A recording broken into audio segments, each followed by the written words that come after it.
미국 공화당 대선 경선의 첫 시작인 아이오와 지역에서 트럼프 전 대통령이 일찌감치 승리를 확정지었습니다. 압도적인 지지율로 과반 득표가 예상되면서 공화당 차기 대선 후보로 트럼프 대세론이 더 강해질 것으로 보입니다.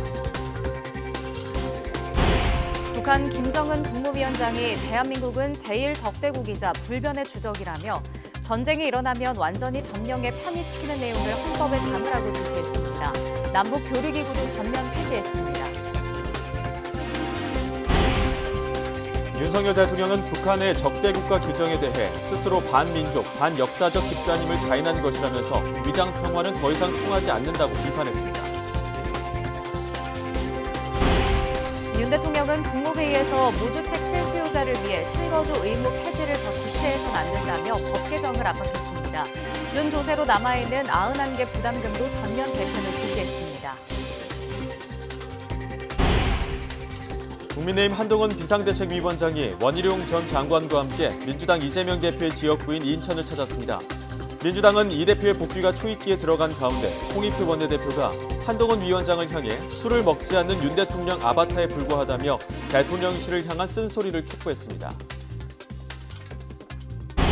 한국계 미국인 이성진 감독의 넷플릭스 드라마 성난 사람들이 미국 방송계 최고권위의 에미상 시상식에서 작품상과 감독상, 작가상, 남녀 주연상을 모두 싹쓸이하며 8관왕을 달성했습니다.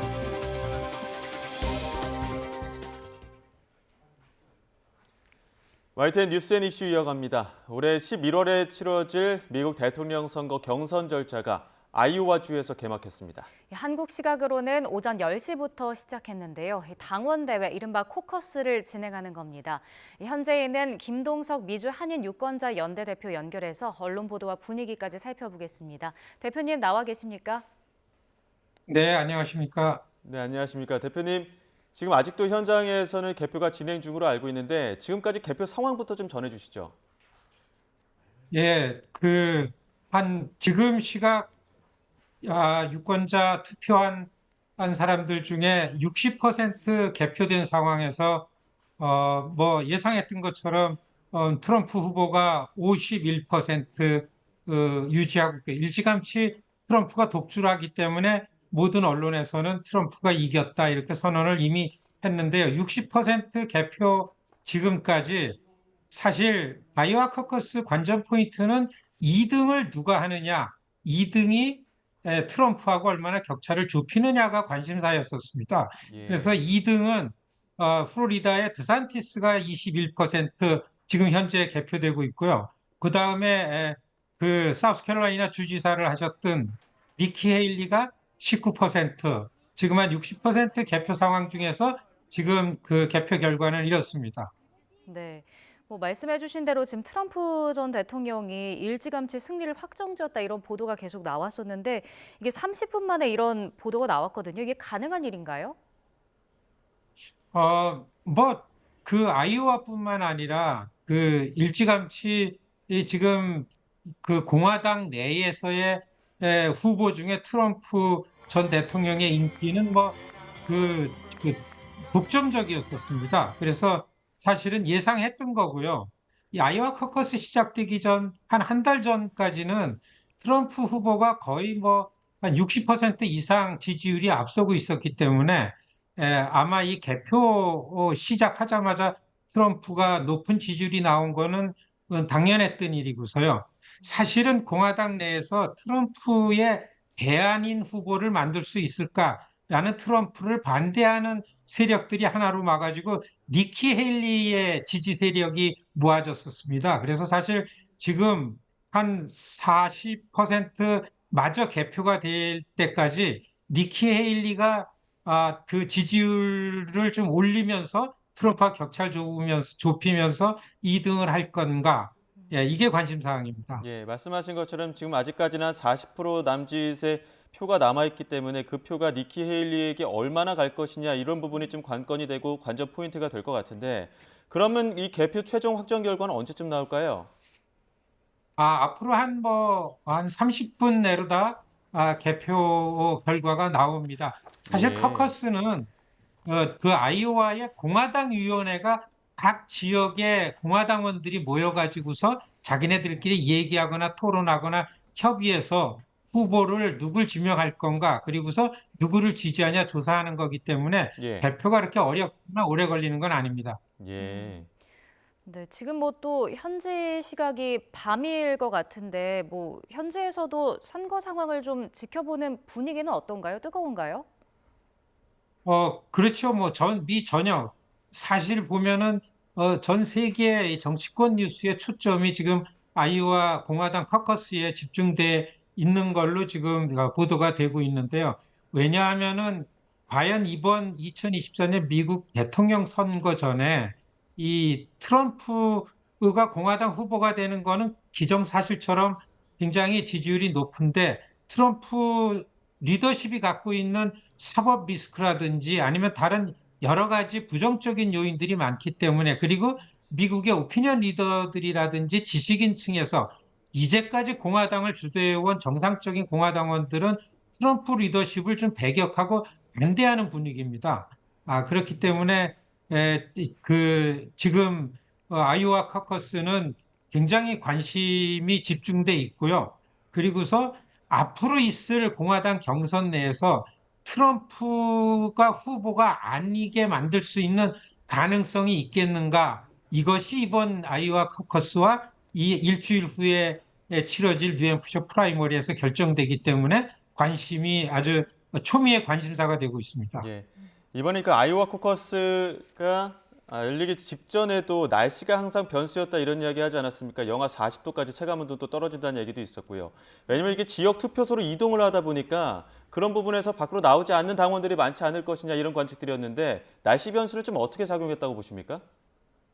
그렇죠. 이 사실 론 드산티스라든지 니키 헤일리한테는 날씨가 이렇게 정말 너무나 춥고 예. 영하 한 40도까지 올라가서 거의 뭐 그 연기하느냐 이런 말이 나올 정도였고요. 그다음에 또 눈이 많이 왔고 이럴 경우에는 트럼프의 지지층은 고당 내에서 진짜 목숨을 걸고 투표를 할 정도로 그 열광적이고 광적인 지지층들이 결집돼 있기 때문에 날씨가 이러면은 2등, 3등에서 경쟁을 하는 후보들한테 불리한 거죠.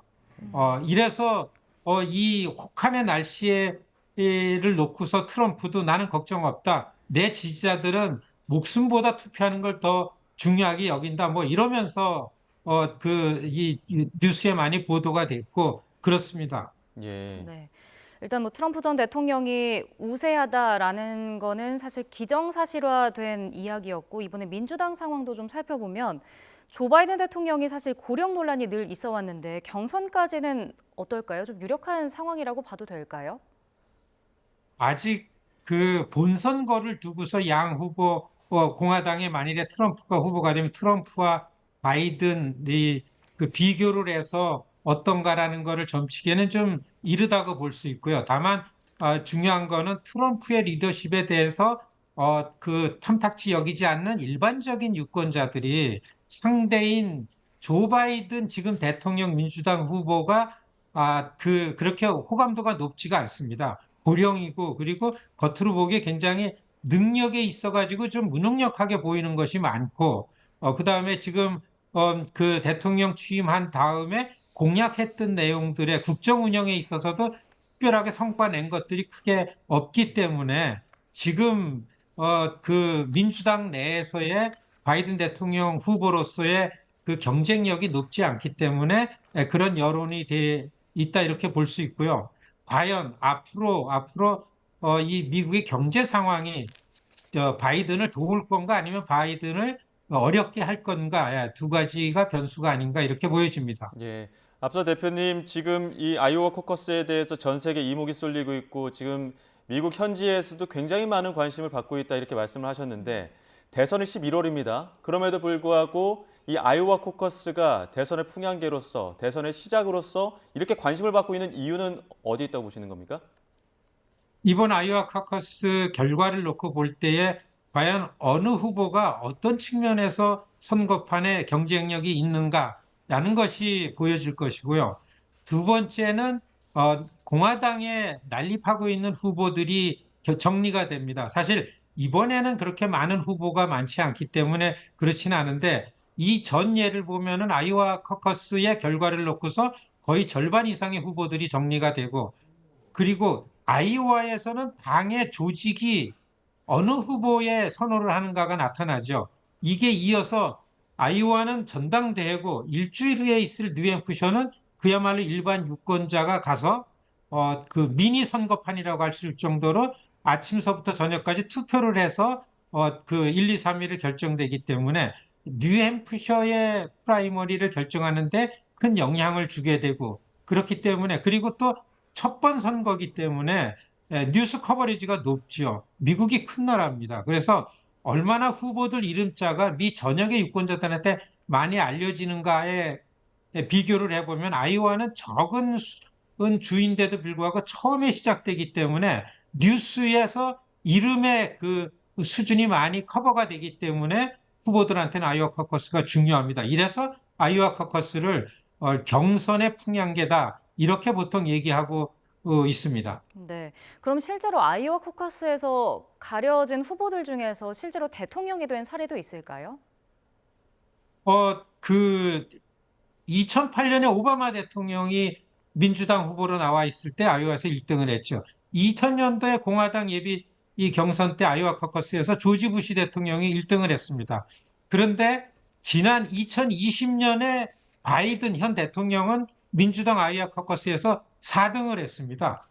그리고 그 2016년에 트럼프 대통령도 대통령이 됐지만 아이오와에서 테드 크루즈한테 져가지고 2등을 했었죠.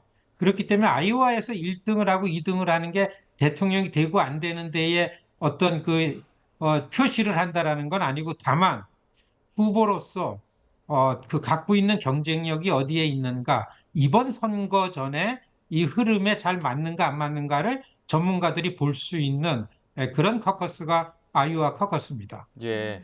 그 주마다 어떻게 보면 경선 제도가 조금씩 다르지 않습니까? 그 코커스와 대비되는 게 프라이머리가 있고 코커스는 지금까지 계속 얘기했지만 어떤 당원의 투표라고 한다면 프라이머리는 일반 국민을 대상으로 한 투표라고 알고 있는데 주마다 왜 다른지 이 절차들이 어떻게 좀 비교가 되는지 좀 설명을 해주시죠.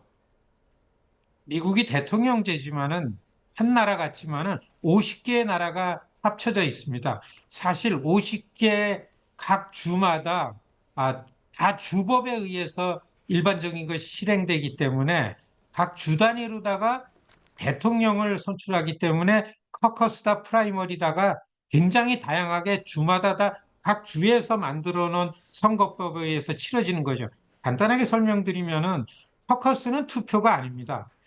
그러니까 오늘 아이오와에서 치러진 커커스도 저녁 7시에 정해진 시간, 정해진 장소에 공화당원들이 모이는 겁니다. 예. 7시까지 딱 들어오는 공화당원에 한해서만 모여가지고서 우리 동네의 공화당에서는 누구를 결정을 한다라는 거를 토론을 할 수도 있고서요. 그다음에 투표를 할 수도 있고 거수로 표시해가지고 결정할 수도 있고 이렇게 해가지고서 하나 1시간 만에 후보를 정해가지고서 그다음에 집계를 해가지고 발표하고 프라이머리는 그야말로 투표입니다. 아침 6시부터 저녁 6시까지 일반 유권자들이 투표소에 가가지고서 자기가 뽑고 싶은 후보한테 투표를 하는 거죠. 엄밀히 따지면은 그 커커스는 전당대회고 프라이머리는 이 투표를 하는 겁니다. 근데 프라이머리 안에도 그 당원만 그 당에다 투표할 수 있는 프라이머리가 있고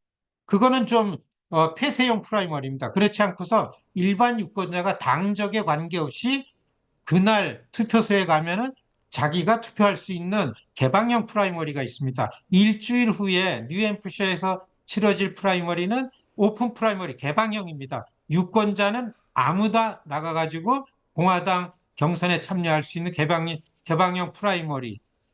그래서 일주일에 치러질 뉴햄프셔 공화당 프라이머리는 그야말로 올 대통령 선거의 풍향계 일단 점을 쳐볼 수 있는 그러한 그 선거라고 해도 틀리지 않다 이렇게 말씀드릴 수 있습니다. 예. 알겠습니다. 마지막으로 앞으로 일정도 좀 살펴보겠습니다. 관심이 앞으로 좀 모아지는 빅 이벤트들도 있을 것 같은데 어떤 것들이 있을지 좀 설명해 주시죠. 사실 대통령 후보가 정해지는 거는 7월 달에 치러질 공화당 위스콘신 미러키에서 치러지는 전당대 그리고 민주당은 8월 달에 시카고에서 전당대회가 납니다. 이때까지는 각 당의 후보가 정해지기 때문에 각 주별로 돌아다니면서 순회하면서 이제 예비 선거 경선을 치러지는데요.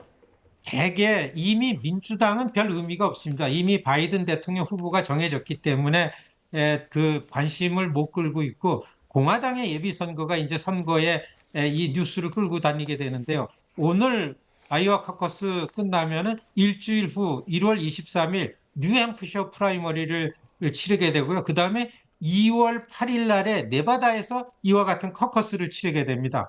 그리고 2월 24일 날 사우스캐롤라이나의 프라이머리, 이게 초반기 경선입니다. 여기까지 되면 대충 공화당의 후보가 누가 될 건가라가 윤곽이 잡히는 거죠. 그 다음에 3월 5일 날 한 16개 주에서 동시에 치러지는 슈퍼 투스데이라 그러죠. 프라이머리가 치러집니다. 그래서 3월 5일 날이 일반적으로 경선이 다 끝난다, 이렇게 생각할 수가 있겠고요. 중요한 거는 이제 7월, 8월 전당대회에서 그 후보가 공식적으로 당 후보가 정해진 다음에 그 다음에 만 2개월 동안 공화당, 민주당 정해진 후보가 본선거로다가 그 대통령 선거를 치르게 되는 겁니다. 예, 알겠습니다. 여기까지 듣도록 하겠습니다. 지금까지 미주 한인 유권자 연대 김동석 대표와 이야기 나눴습니다. 대표님, 오늘 말씀 고맙습니다. 네, 고맙습니다.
김정은 북한 국무위원장이 대한민국을 철두철미 제1의 적대국으로 불변의 주적으로 확고히 간주하도록 교육, 교양 사업을 강화한다는 것을 헌법에 명기해야 한다고 밝혔습니다.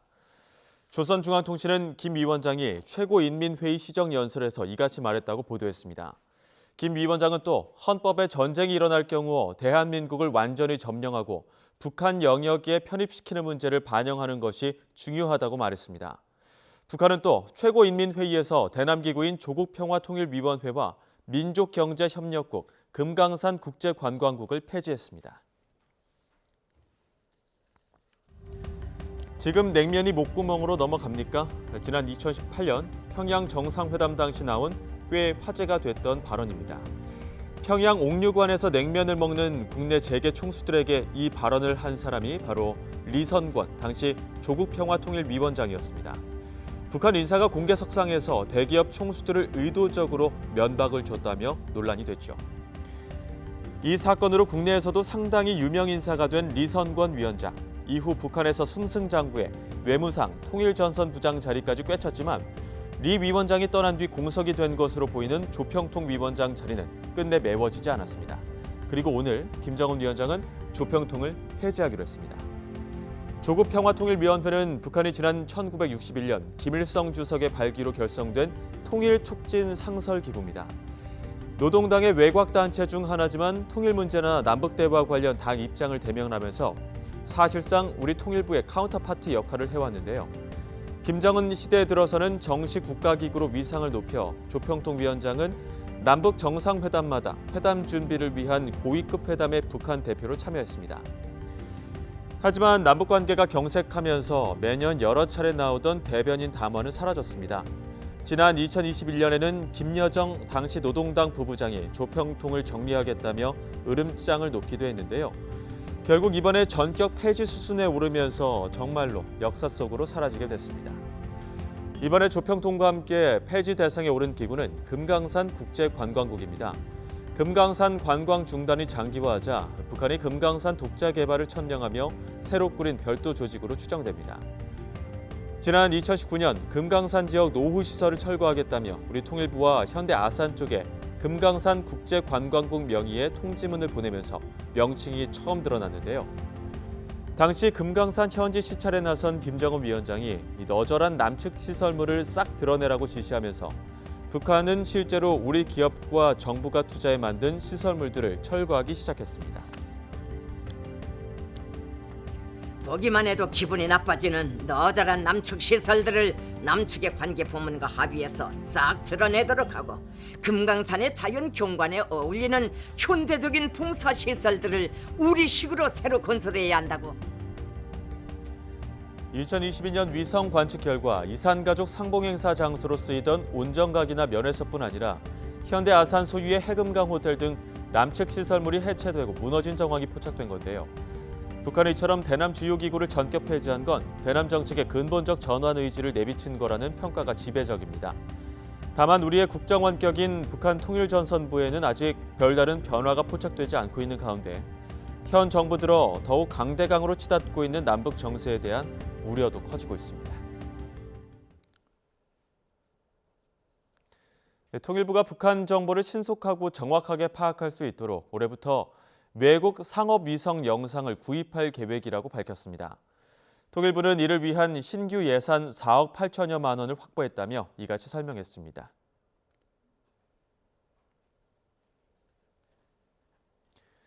윤석열 대통령은 북한에 잇따른 도발을 대한민국을 향한 정치 도발 행위로 규정하며 몇 배로 응징할 거라고 경고했습니다. 가짜 평화는 안보를 위험에 빠뜨릴 뿐이라며 선전선동을 물리쳐야 한다고 강조했는데요. 윤 대통령 발언 직접 들어보시죠. 우리 국민들을 불안하게 만들고 대한민국을 균열시키기 위한 정치 도발 행위입니다. 지금 대한민국 정부는 과거 어느 정부와도 다릅니다. 우리 군은 압도적 대응 역량을 갖추고 있습니다. 북한이 도발해온다면 우리는 이를 몇 배로 응징할 것입니다. 도발 위협에 굴복해서 얻는 가짜 평화는 우리 안보를 더 큰 위험에 빠뜨릴 뿐입니다. 우리 국민과 정부는 하나가 되어 북한 정권의 기만 전술과 선전선동을 물리쳐 나아가야 합니다.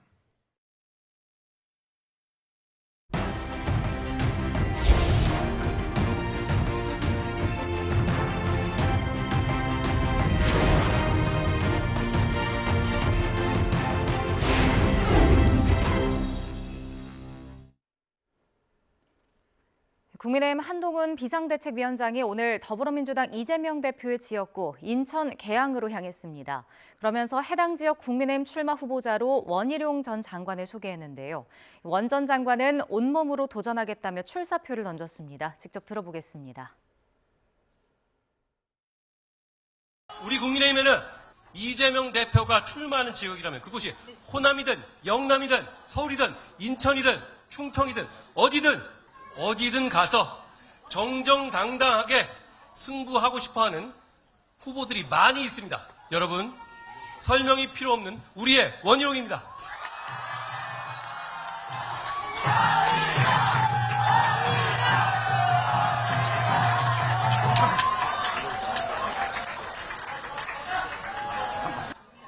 우리 정치가 꽉 막혀 있습니다.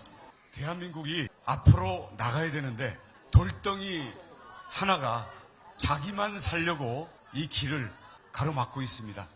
이 돌덩이가 누군지 여러분 아시죠? 제가 온몸으로 돌덩이를 치우겠습니다.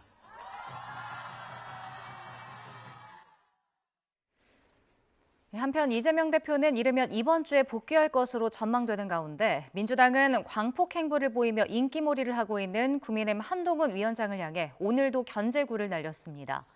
홍익표 원내대표는 한 위원장이 약속한 대로 대통령 눈치를 보지 말라고 촉구했습니다. 직접 들어보겠습니다.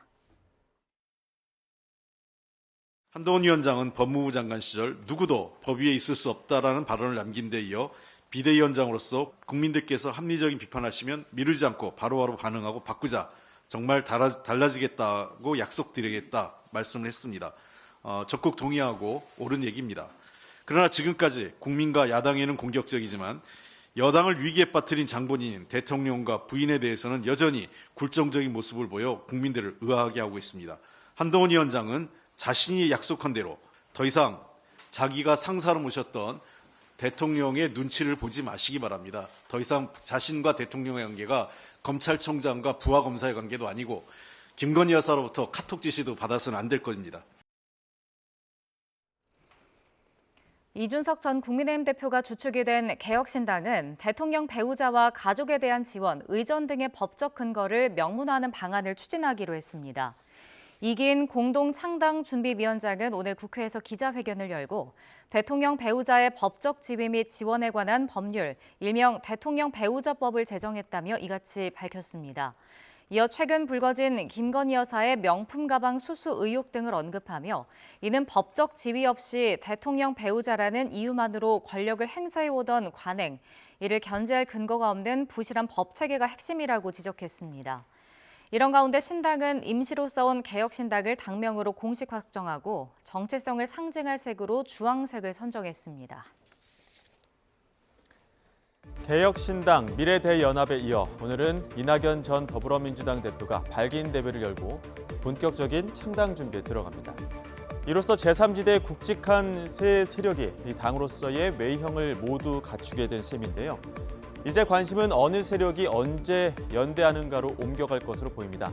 하지만 정치원로 김정인 전 비대위원장은 여전히 제3지대 빅텐트는 불가능하다고 진단했는데요. 이유는 뭘까요? 들어보시죠. 한정당이 될 수가 없어요. 그 지금 될 수가 없다 그러세요? 예를 들어서 네.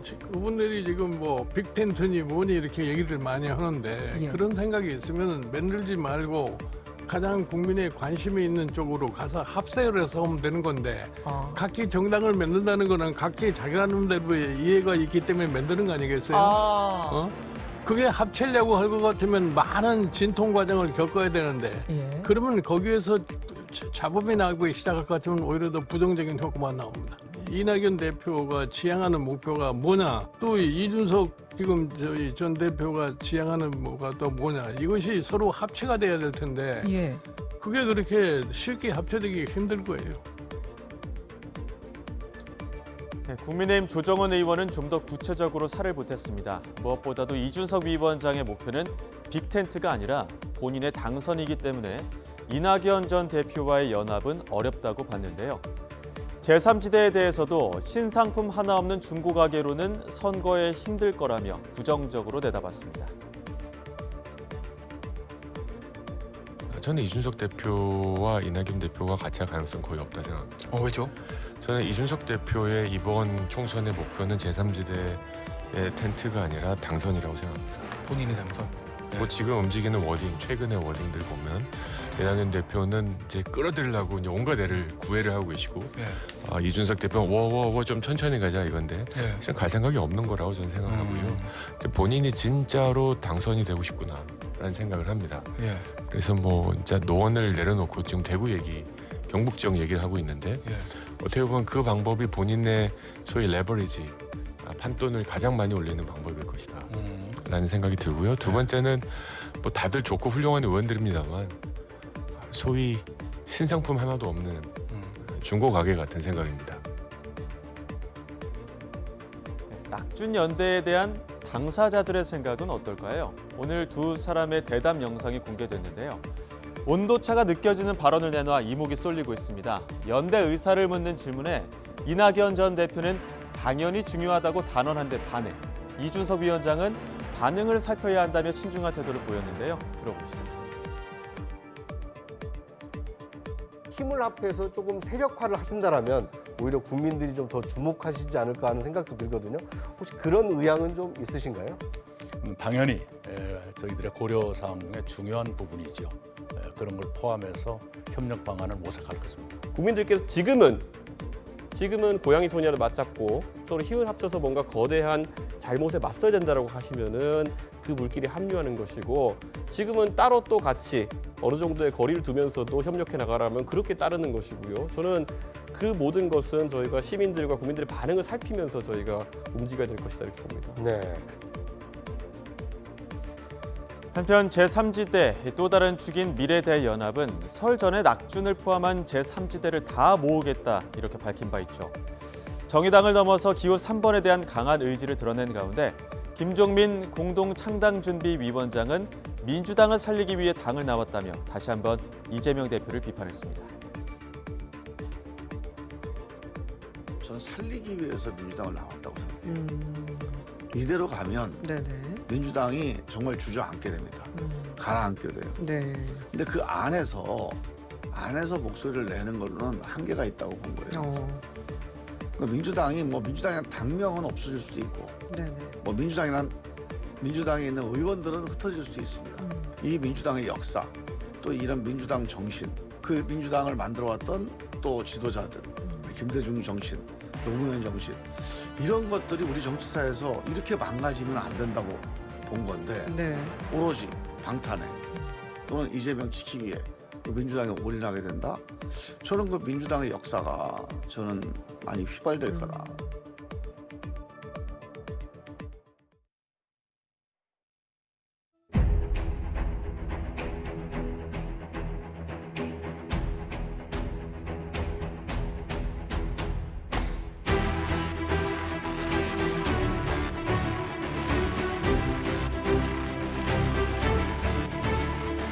할 것이 없어집니다. 지금 무방비 상태란 말이죠. 이 충격에 난감하다고 지금.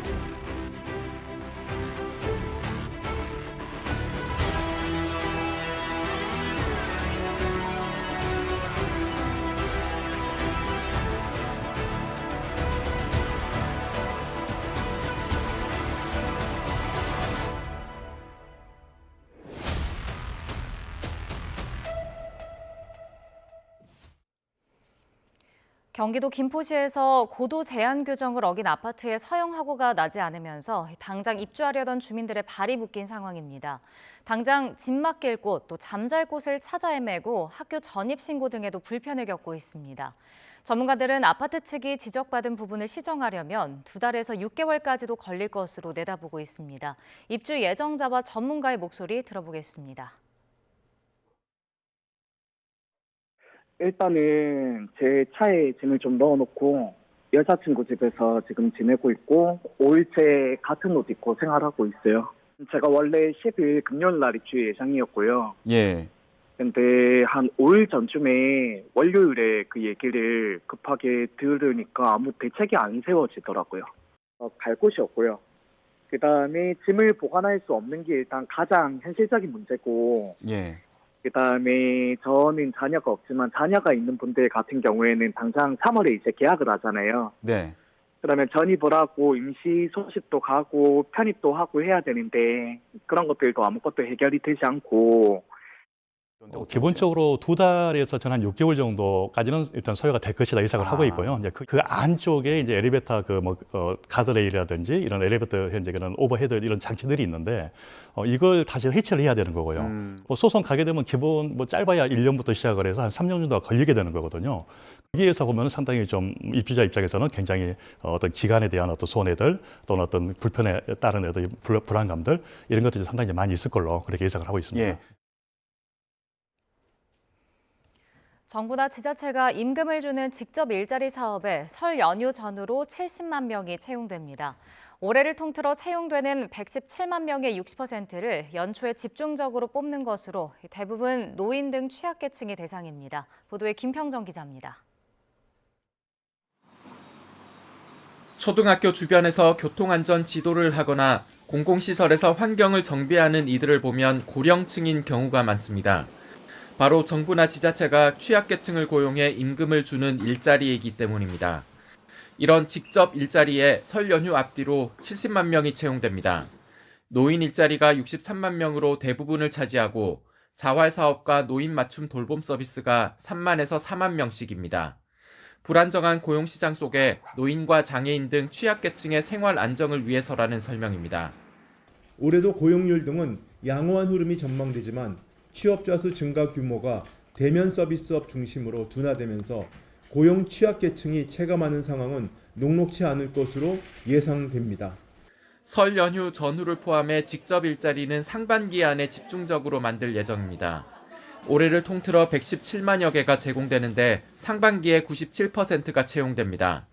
취약계층의 생계 안정을 위해 직접 일자리 사업은 1분기 90%, 상반기 내 97% 이상 채용할 수 있도록 노력하겠습니다. 이를 위해 올해 취약계층을 위한 일자리 사업에 투입되는 15조 원 가량 가운데 67%인 10조 원이 상반기에 조기 집행됩니다. 이러한 정책을 두고 4월 총선을 앞두고 고령층 민심 잡기에 나섰다는 해석도 나옵니다. 다만 정부는 직접 일자리는 민간 일자리와 달리 노인 대상이 많고 빠른 채용이 가능한 측면이 있다며 확대 해석에 선을 그었습니다. YTN 김평정입니다. 윤석열 대통령이 오는 27일부터 50인 미만 사업장까지 확대 적용되는 중대재해처벌법에 대해 안전이 중요하지만 처벌만이 능사가 아니라고 법 적용 유예를 요청했습니다. 또 잔금 마련에 어려움을 겪는 무주택 실수요자를 위해 분양가 상한제 주택의 실거주 의무 폐지도 더는 지체할 수 없다며 수요자인 국민 입장에 서서 주택법 개정에 속도를 내달라고 말했습니다. 윤 대통령은 이와 함께 준조세, 그림자 조세로 악용되는 각종 부담금이 곳곳에 남아있다며 자유로운 경제 의지를 과도하게 위축시키는 현행 91개 부담금을 전면 개편해달라고 지시했습니다.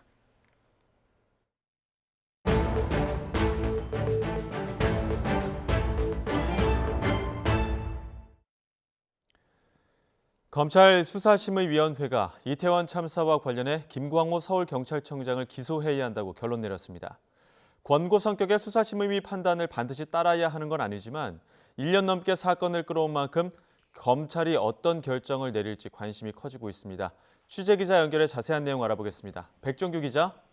네, 사회부입니다. 먼저 어제 수사심의위원회 개최 상황부터 정리해볼까요? 네, 검찰 수사심의위원회는 어제 오후 2시부터 밤 9시까지 7시간 넘게 마라톤 회의를 했습니다.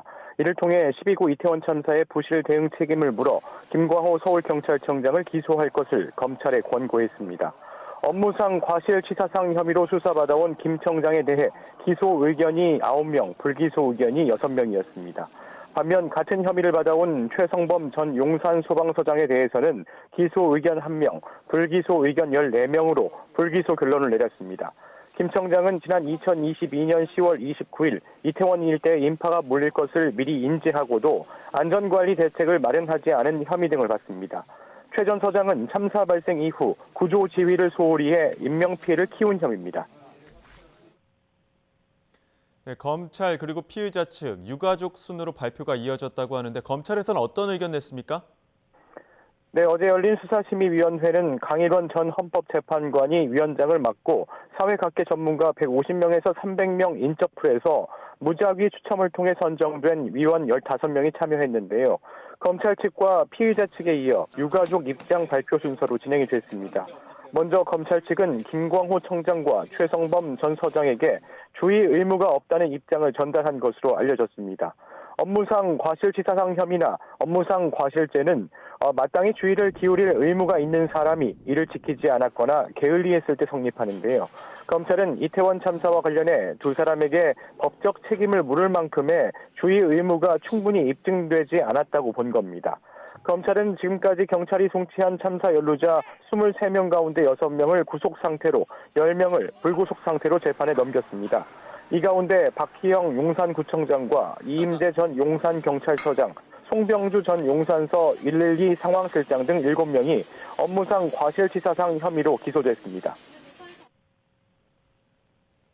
네, 유가족 측은 수사심의위가 불기소 명분 쌓기 아니냐는 의문을 제기하기도 했는데 김 청장 기소 권고와 관련해서 어떤 입장 냈죠? 네, 유가족 등을 대리한 윤봉남 변호사는 수사심의에 앞서 수심위가 불기소를 위한 형식적 절차이고 유가족이 들러리가 되는 것 아닌지 의구심이 든다고 밝혔습니다. 다만 그럼에도 직접 참여해서 목소리를 전달하는 것 외에 다른 수단이 없어 절박하고 간절한 유족의 마음을 담아왔다고 전했습니다. 직접 들어보시겠습니다. 다시는 이 땅에 이태원 참사와 같은 재난이 발생하지 않도록 그 원인을 철저히 규명하고 책임을 규명해서 고위직 공무원들이 정신 바짝 차리고 자신의 책무를 다하게 하고자 함입니다. 결국 이는 재발 방지를 위한 가장 중요한 발걸음입니다. 12구 이태원 참사 유가족들도 김 청장이 핵심 책임자 중에서도 핵심이고 참사를 막을 수 있었던 장본인이라고 주장했습니다. 또 참사 발생 이후 1년 넘게 시간이 흘렀는데도 아직 검찰이 김 청장 기소 여부를 판단하지 못하는 현실이 참담하다고 목소리를 높였습니다. 유가족 이야기도 직접 듣겠습니다. 과연 이게 정의로운 사회라고 할 수 있는지 저는 묻지 않을 수가 없습니다. 그 어느 누구도 한 사람도 책임을 지지 않았고 형사적인 책임은 고사하고라도 정무적인 책임조차 지지 않는 이 현실이 과연 올바른 것인지 저는 묻지 않을 수가 없습니다. 수사심의위가 기소를 권고하자 유가족 측은 즉각 환영의 뜻을 밝혔습니다. 그러면서 검찰이 권고마저 무시하고 불기소한다면 굉장한 웃음거리가 될 거라고 꼬집기도 했습니다. 네, 결국 수사심의위가 이태원 참사 유족들의 의견을 존중한 건데 참사 발생 후 1년이 넘는 기간이 흘렀습니다. 김광호 청장 기소 여부가 수사심의위까지 오게 된 건 어떤 이유 때문이죠? 네, 경찰 특별수사본부는 지난해 1월 김 청장 등을 검찰에 불구속 송치했지만 사건을 넘겨받은 서울 서부지검은 기소 여부를 결정하지 못하고 1년 넘게 수사를 이어왔습니다. 검찰 안에서도 무혐의부터 구속까지 견해차가 상당했던 것으로 전해집니다. 수사를 맡은 서울 서부지검은 김 청장의 구속 수사를 주장했는데 대검이 법리 등을 이유로 반대해 처분이 지연되고 있다는 관측이 나오기도 했습니다. 또 검찰 수사팀은 최근 김 청장을 기소하기 어렵다고 잠정 결론 낸 것으로 알려지기도 했는데요. 기소 여부를 결정하는데 의견이 갈리고 시간만 흐른다는 비판이 거세지자 이원석 검찰총장이 직권으로 수사심의위원회를 소집하게 된 겁니다.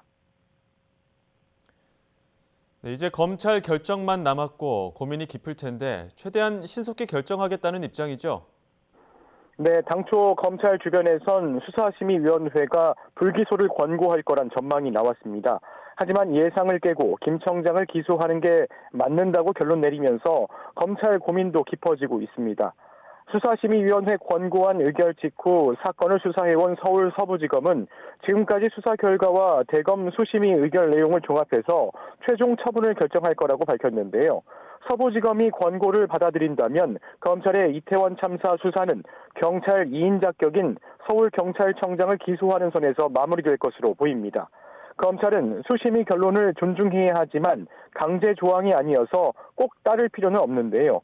다만 검찰총장이 직접 수사심의위원회 소집을 요구해 도출된 결론인 만큼 무게감이 남달라 이번엔 권고를 따를 거란 관측이 우세합니다. 검찰 내부에선 수심위 결정을 존중하지만 불기소 의견도 40%에 달해 선뜻 결정을 내리기 쉽지 않다는 분위기도 감지됩니다. 하지만 검찰이 외부 전문가 의견이 담긴 수사심의위원회 권고를 거부하기에는 어느 때보다 부담이 큰 상황입니다.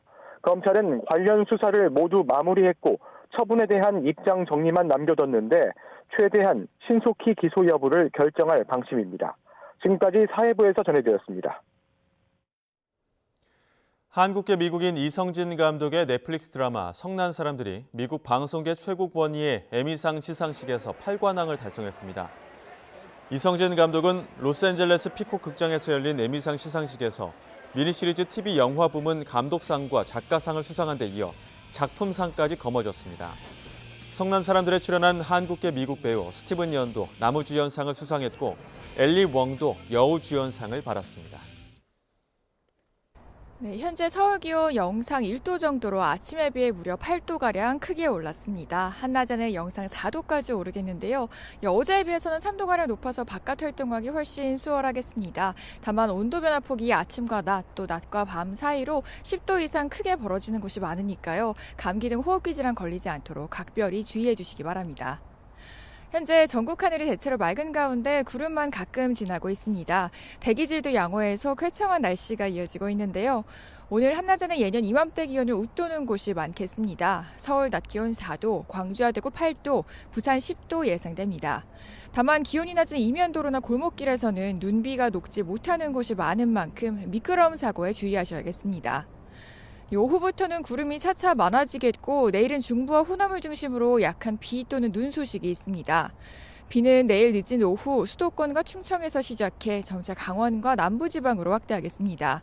양은 1에서 5mm로 많지 않지만 기온이 낮은 산간 지역에서는 눈으로 바뀌어 내리는 곳도 있겠습니다. 이 비와 눈은 중부에서는 모레까지, 남부에서는 주 후반까지 이어지겠고요. 특히 영동 지방에서는 강하고 많은 눈이 일요일까지 길게 이어질 수 있어서 대비가 필요하겠습니다. 남은 한 주 동안 큰 추위는 없을 전망입니다. 한편 동해안과 영남 곳곳에는 건조주의보가 발효 중입니다. 내일 전국에 비나 눈이 오면서 건조함은 차차 해소되겠지만 그 전까지는 산불 등 화재 예방에 각별히 주의해 주셔야겠습니다. 지금까지 YTN 고은재입니다. 이상으로 뉴스앤이슈 마치겠습니다. 잠시 후 더 뉴스가 방송됩니다. 시청해주신 여러분 고맙습니다.